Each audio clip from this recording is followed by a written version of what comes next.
I think the reason why we're successful is because we're playing tremendous defense.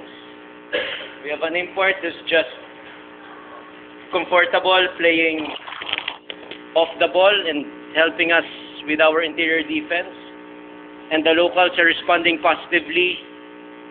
And that's the reason why we finally nailed our first back-to-back wins.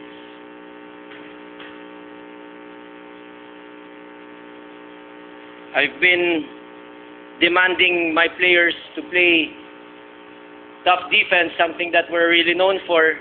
But in the first 6 games, we have allowed 106. And today, we allowed Santa Lucia 74. And we completely took the game out of Wesley Wilson. It's a huge credit on the defensive prowess of Reda Ralini.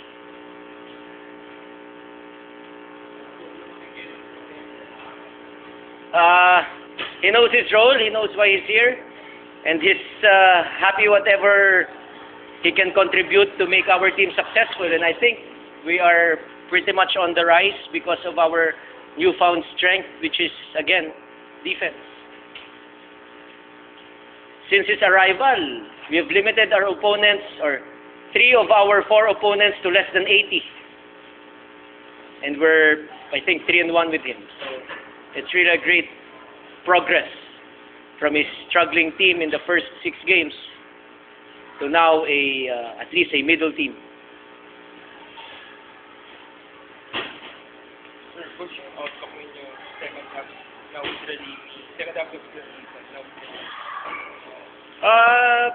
We're excited to play every single game. We're excited that we have a chance to win again. And we're excited because with the way we play defense, it creates a lot of scoring opportunities for guys like Simon on the break. And James also is really playing heads-up basketball. And for us, it's really the team concept that is helping us win. And we're not going to shy away with that philosophy.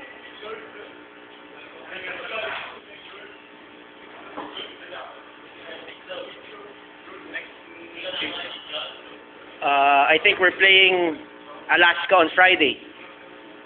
So that should be a good one. In Antipolo.